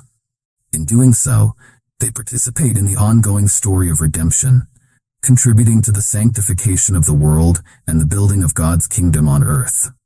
In the final part of this series, Sheen will offer practical guidance on how to sustain this life of discipleship, focusing on prayer, community, and the sacraments as sources of strength and renewal for the journey ahead. Sheen's sermon is a gem of Christian theology, but above all, it is a torch that illuminates the path of life for anyone who listens and opens their heart. It is not just a story about Jonah or Jesus. It is the story of each of us with our challenges, our crosses, and ultimately, our joy in resurrection. Let this message touch our hearts and transform our lives into a genuine reflection of God's love. Have you ever wondered what gives life its true meaning, even in the most difficult moments? In this inspiring sermon, Fulton Sheen tells the story of Jonah and connects it to the sacrifice and resurrection of Jesus, revealing profound lessons about love, sacrifice, and the transformation of the soul. This is not just a biblical story. It's our journey, facing challenges, embracing the cross, and finding joy in hope. Join us to discover how to live a life full of purpose and meaning, as though you have already risen.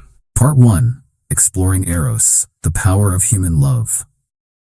In the warm ambiance of a packed auditorium, the voice of Fulton Sheen resonates, carrying the weight of profound understanding and compassion. He begins the journey into Eros, not just as a form of love, but as a new horizon of emotion and connection between people, between humans and beauty, and between individuals and the surrounding world. Eros, according to Sheen, is the strongest force in the universe of love. It is not merely a fleeting desire or lust, but a profound attraction where our souls are satisfied by beauty, harmony, and elevation in interactions with others. He illustrates this by suggesting that when we encounter a magnificent work of art or a piece of music that stirs the soul, that is eros manifesting its power. It is when our spirits are not only aware but deeply moved and vivified by every note and every stroke. Sheen continues by sharing a humorous story about accidentally overhearing a conversation on a plane, where a woman admires the diamond on her companion's hand. This material allure, however beautiful, is also a part of eros, but it's just the surface. He emphasizes that the real challenge is to understand and direct eros, not just to stop at superficial attraction, but to lead us into deeper relationships where true love can flourish. However, he also warns of the danger when eros is reduced to mere physical cravings, neglecting the soul and spirit, a common phenomenon in modern society. He suggests that for eros to serve as a foundation for truly developing love, we must recognize its value and space in shaping meaningful, long-term relationships. Through Sheen's vivid and sincere narration, eros is portrayed not only as the beginning of loving relationships, but also as a solid step towards philia and agape, higher forms of love that we will explore in later parts. He concludes this section by inviting everyone to reflect on the power of eros, not just as a source of inspiration, but also as a challenge for us to understand and love more completely. Let us continue this journey in the next part, where we will explore philia, the love of friends, a love no less complex and inspiring, building genuine and lasting bonds between people. Part 2. Delving into philia, the bonds of friendship and human love. As we journey deeper into the realm of love, we come to understand philia, the love that transcends the individual and embraces humanity at large. Philia, as Fulton Sheen eloquently described, is not just about personal affection. It's about a universal brotherhood, a love that extends beyond familial ties to encompass all of mankind. This type of love recognizes the inherent worth of every individual, celebrating our collective humanity without prejudice or discrimination. Philia is the Greek term that encapsulates love between friends and for one's community or society. It's a form of love that demands more than mere affection. It requires a commitment to the well-being of others, a dedication to altruism that uplifts and supports. Sheen uses the story of the Good Samaritan as a perfect illustration of philia. Here, a man, unrelated and unconnected by blood or creed, stops to help a stranger. This act of kindness and care, free from any personal gain, is philia in its purest form. In the modern context, philia can be seen in acts of charity, in movements for social justice, and in community service. It is the love that volunteers exhibit when they work in shelters, the passion of activists fighting for equality, and the commitment of educators striving to provide the best for their students. Philia involves recognizing the interconnectedness of our lives and acting upon the impulse to make life better for everyone. Sheen delves into the philosophical underpinnings of philia, citing Aristotle, who regarded it as one of the highest forms of love because it includes not just the affection seen in friendships, but also the virtue and goodness that arise from mutual respect and admiration. This is a love that is cultivated through shared experiences, common values, and a joint commitment to contribute positively to the world. The beauty of philia is in its reciprocity. It's not a love that is confined to the giver. Rather, it is amplified and reflected back by the receiver. Philia creates a cycle of love and respect that strengthens the bonds between individuals. It fosters a community spirit that can transcend societal boundaries, leading to a more cohesive and compassionate society. Sheen also emphasizes the transformative power of philia. It has the ability to change hearts and minds, to bridge gaps that seem insurmountable. Through philia, enemies can become friends, and strangers can become allies. It teaches us the importance of empathy, urging us to put ourselves in the shoes of others and feel their joys and sorrows as if they were our own. Furthermore, Sheen explores the challenges and complexities of philia in a world where individualism often prevails over collectivism. He discusses how modern life can sometimes lead to isolation and loneliness, with technology and busy schedules creating barriers to true interpersonal connections. In this context, philia becomes even more crucial. It acts as a reminder of the importance of community and the intrinsic value of every human connection. The discussion on philia is not just theoretical, it is deeply practical. Sheen provides concrete examples of how to cultivate philia in everyday life. He suggests starting with small acts of kindness, like reaching out to a neighbor in need, volunteering at local charities, or simply offering a listening ear to a friend. He stresses that these actions, while seemingly minor, can have a profound impact on the fabric of society. As we continue our exploration of love, it becomes clear that philia is not merely an abstract concept, but a vital force for good in the world. It challenges us to look beyond our own needs and desires and to consider the welfare of others. It calls upon us to build bridges, to heal divisions, and to create a world where love and compassion prevail over hatred and indifference. In the next part of our journey, we will explore agape, the highest form of love, one that embodies selflessness and sacrifice. Agape is the love that seeks nothing in return, a love that is given freely and abundantly to all, regardless of reciprocity. It is in this exploration that we will uncover the full depth of the power of love as envisioned by Fulton Sheen and how it can truly transform the world. This deep dive into philia sets the stage for understanding agape, as each type of love builds upon the previous, creating a comprehensive tapestry of human emotion and moral responsibility that stretches far beyond simple feelings of affection. As we prepare to delve into the mysteries of agape, we carry forward the lessons of eros and philia, enriched and ready to embrace the boundless possibilities of true, unconditional love. Part 3. Embracing agape, the essence of selfless love. Having traversed the realms of eros and philia, we now approach the pinnacle of love's hierarchy as defined by Fulton Sheen. Agape. This form of love is perhaps the most profound and transformative, encapsulating the essence of unconditional, selfless love that seeks nothing in return. It is the kind of love that has the power to change the world, one act at a time. Agape is the love that is freely given, not earned or bargained for. It transcends the ordinary expectations of reciprocity that govern most human interactions. In the Christian tradition, agape is seen as the purest form of love, akin to the love that God has for humanity, which Sheen eloquently discusses. It is a love that is all-encompassing and boundless, not limited by the flaws or virtues of its recipients. Sheen articulates that agape is not merely an abstract ideal, but a concrete reality that can be lived out through everyday actions. It manifests in the acts of charity, in the forgiveness of wrongs, and in the caring for those who cannot care for themselves. Agape is found in the tireless efforts of those who work to better the lives of others without any expectation of acknowledgement or reward. This is the love that motivates a person to donate anonymously to help a stranger in distress or to devote their life to a cause that benefits the less fortunate. The transformative power of agape is immense. Sheen describes it as the force that can bridge the gap between the divine and the human, enabling individuals to act beyond their natural capacities.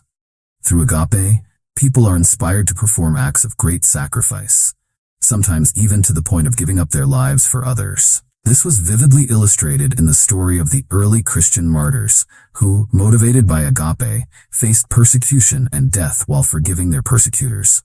In exploring agape, Sheen also discusses the challenges of practicing such a high form of love. It requires a radical openness of heart, a willingness to be vulnerable, and a profound sense of empathy. Agape asks more of us than any other love. It demands that we look beyond our personal needs and desires and connect with others in a deeply meaningful way. It calls for a kind of moral courage that is rare and exceedingly precious. Sheen delves deeper into the psychology of agape, explaining that it is not an instinct, but a choice.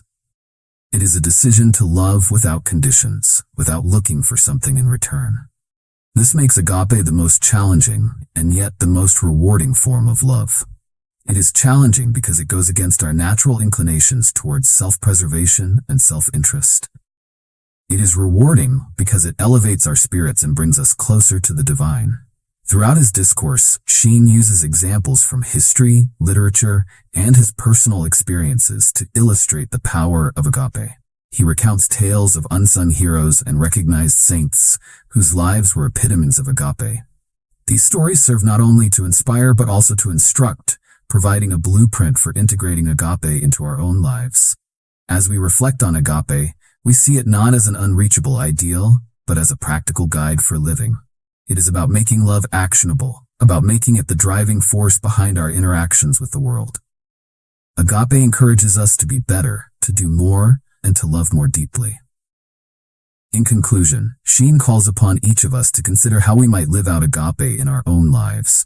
Whether through small acts of kindness, grand gestures of charity, or consistent patterns of behavior that prioritize the welfare of others over our own, agape is accessible to everyone.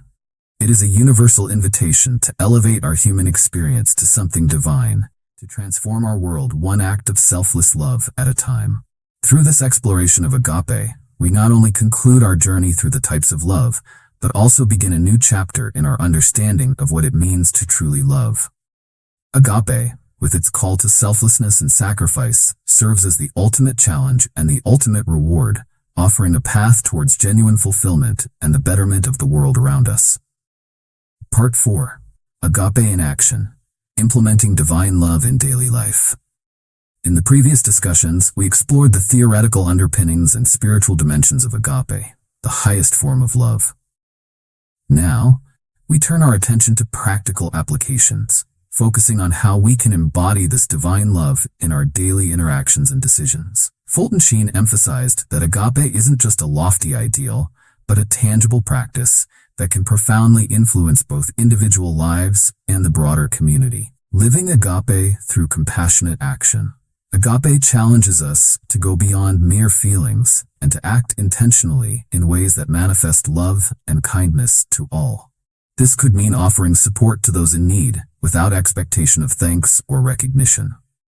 It could involve contributing to the community in ways that promote collective well-being, such as volunteering at local shelters, donating to food banks, or simply engaging in acts of kindness that improve the lives of those around us. Sheen points out that these acts of love are not grand gestures performed occasionally, but should be consistent behaviors that define the fabric of our daily lives. It's about making love a habit, where the choice to help, to give, and to forgive becomes almost second nature. Forgiveness as a manifestation of agape. One of the most challenging aspects of agape is forgiveness. Sheen describes forgiveness not just as an emotional release, but as a deliberate decision to absolve those who have wronged us, regardless of the severity of their offenses. This doesn't mean forgetting the wrong or denying the pain it caused, but choosing to release the bitterness and anger that bind us to the past. Implementing agape through forgiveness can have transformative effects on personal relationships, fostering reconciliation and healing where there was once estrangement and hurt. It also impacts the broader community by promoting a culture of peace and understanding over retaliation and conflict. Selflessness in everyday decisions. Agape also calls for a paradigm shift in how we make everyday decisions. It challenges the prevailing societal focus on self-interest and personal gain, urging us to consider the impact of our actions on others. This might mean choosing products that are ethically sourced, engaging in fair business practices, or simply being mindful of our environmental footprint. Sheen emphasizes that these choices, while seemingly minor, can collectively lead to significant changes in society. By prioritizing the good of others in our daily decisions, we not only live out the principles of agape, but also contribute to a more just and compassionate world. Educating others on agape. Part of living agape is spreading its message. Sheen advocates for the education of others about the importance of selfless love, not through preaching but through the example of our actions. By embodying agape, we inspire others to embark on their own journeys of selfless love. This can be particularly impactful in settings like schools, workplaces, and religious communities, where the principles of agape can foster environments of mutual respect and care. Sustaining agape in challenging times. Maintaining a commitment to agape can be challenging, especially in times of personal or societal turmoil. Sheen discusses the importance of spiritual and communal support in sustaining this love. Engaging in regular reflection, prayer, or meditation can help renew one's strength and commitment to living out agape. Furthermore, Community support groups or gatherings can provide the encouragement and inspiration needed to continue practicing agape even when it seems most difficult. Sharing experiences and struggles with others who are committed to the same principles can provide both solace and motivation. Conclusion: a call to action. In conclusion, Fulton Sheen's exploration of agape culminates in a powerful call to action, to integrate this divine love into every aspect of our lives. He challenges us to not only understand agape intellectually, but to embrace it as a daily practice that defines who we are and how we interact with the world. Agape is not easy. It requires courage, commitment, and a willingness to put the needs of others before our own. Yet, the rewards are immeasurable, not only in the peace and fulfillment it brings to our own lives, but in the positive change it can effect in the world. As we continue to live out agape, we slowly transform our surroundings, building a legacy of love that can endure beyond our lifetimes. Through this detailed exploration, Sheen provides not only the blueprint for living a life of agape, but also the inspiration to start making those changes today, ensuring that each step we take is a step towards a more loving, just, and compassionate world. Part 5. The Ripple Effects of Agape. Building a Community of Love. In our exploration of agape as a transformative force, it's important to delve into how this profound love can influence communities and create a widespread impact. Fulton Sheen highlighted that agape, when practiced collectively, has the potential to not only reshape individual lives but also to reform societies, mend broken relationships, and heal wounded communities. This section focuses on how agape can be cultivated within communities and its far-reaching effects. Cultivating agape in communities. Agape begins with individual acts of love and sacrifice, but it flourishes when it becomes a communal practice. Sheen discusses strategies for fostering an environment where agape can thrive. Community initiatives, encouraging community-wide programs that focus on selfless service and outreach, can help institutionalize agape. This could be in the form of regular community service days, support groups for the needy, or educational programs aimed at promoting values of selflessness and service. Leadership by example. Community leaders, whether in political, religious, or social spheres, play a critical role in modeling agape. When leaders act out of selfless love, they set a powerful example for others to follow. Inclusive activities. Organizing events that bring diverse groups together can help break down barriers and foster a spirit of unity and mutual respect. These activities should be designed to include all members of the community, regardless of their background or status. The role of education in spreading agape education is a vital tool in spreading the message of agape. Sheen stresses the importance of incorporating lessons on selfless love into educational curricula. From elementary schools to universities, educating young minds about the importance of empathy, compassion, and selfless action can prepare future generations to lead lives guided by agape. Curriculum integration. Schools can integrate lessons on agape into subjects such as social studies, literature, and religious education, providing students with practical examples of how agape has been applied throughout history. Service learning. Implementing service learning projects as part of the educational experience can help students understand the impact of agape in real-world settings, encouraging them to apply these principles in their own lives. Challenges and solutions in practicing agape. While the concept of agape is inspiring, its practice comes with challenges, particularly in a world often driven by individualism and competition. Sheen identifies these challenges and offers solutions. Overcoming materialism. In a material-driven society, shifting focus from personal gain to communal well-being can be difficult. Sheen suggests regular community discussions and workshops to realign values and priorities towards more spiritually fulfilling goals. Dealing with conflict. Agape does not ignore conflict, but addresses it with reconciliation and forgiveness. Training community mediators and conflict resolution experts to handle disputes with an agape-based approach can help maintain peace and unity. Sustaining long-term commitment to agape. Maintaining a long-term commitment to practicing agape requires continuous effort and renewal. Regular reflection and renewal sessions. Community gatherings focused on sharing experiences and renewing commitment to agape can help sustain motivation and resolve. Support networks.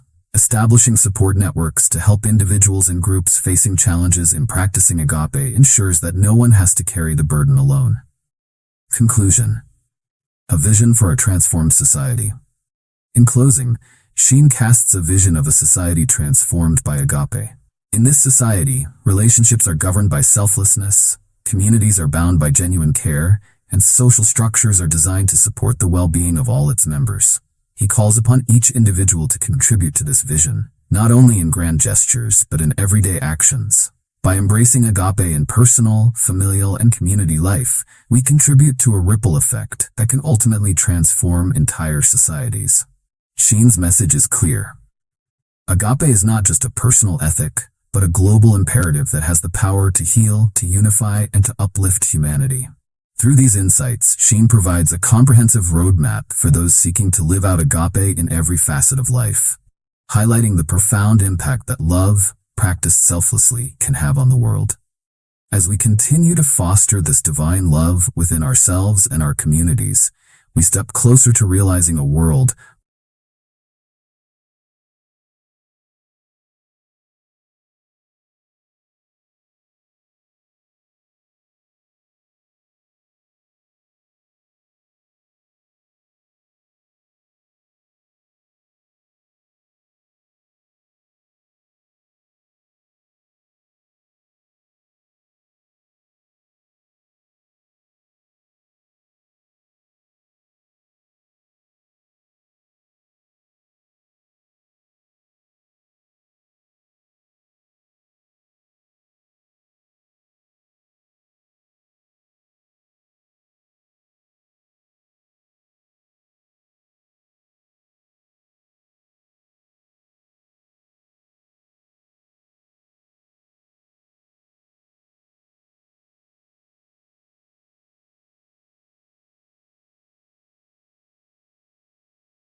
Now, a word to you young people. It is very hard for you to realize that your parents lived in a day when no bicycle needed to be locked. When doors were left unlocked at night. When anyone could walk the streets of a large city without being mugged or attacked. Those were days of peace. You have never seen them. It probably is hard for you to realize that that's the way America once was. Now, how did this change come about? Why suddenly have we had so much dishonesty? Let me tell you this story about dishonesty. I was in one of the big hotels of this country. The manager told me that he found the cashier stealing money. This woman had a very wide pocket in her skirt, and she would reach in the drawer and take bills and stick them in. And they saw her, and one day they caught her in the act and discharged her. The union said to her, "You may not discharge her. If you discharge her, we will call a strike on the hotel and call everyone out of the hotel." The litigation went on for about 3 months. The union won. They had to take the girl back. You know what their argument was? They said to the hotel manager, "Did you ever tell that girl it was wrong to steal?" And the hotel said, "No, we never told her it was wrong to steal." Well, then how would she know? See how much the world has changed? Now, what made it change? I think maybe we can pinpoint a date.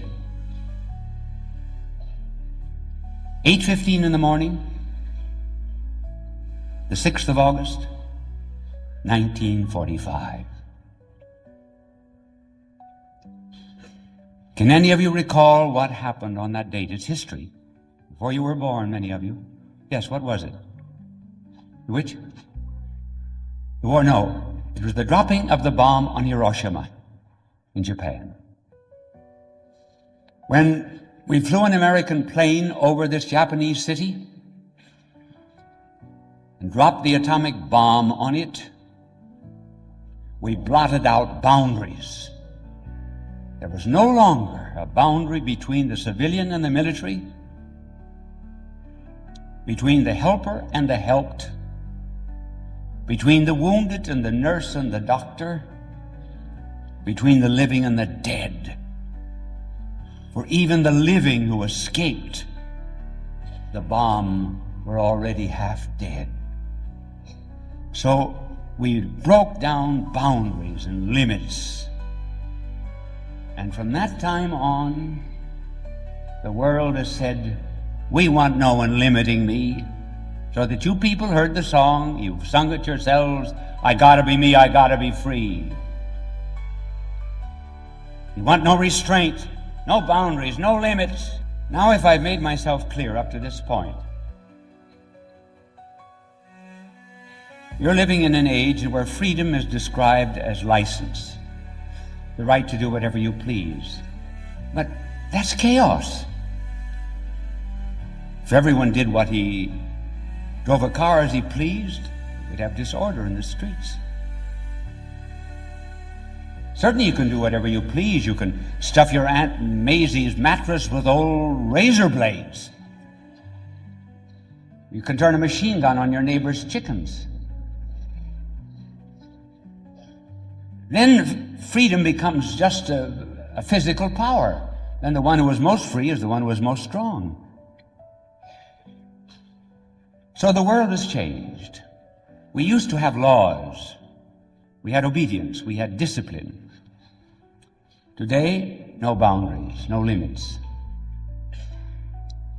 And you're not happy that way. Now, there isn't a boy here, because you are more interested in games than the girls are. But when you play games, and it's true of the girls in a limited way, you have boundaries, you have limits. You've got foul lines on a basketball court. You play baseball, you've got lines running into the outfield. You play football, limits, boundaries.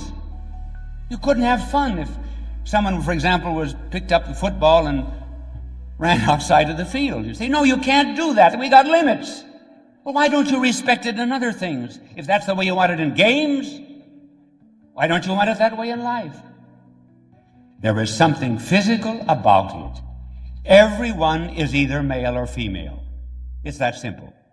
Period. Not at all complicated. What is the invisible side of sex?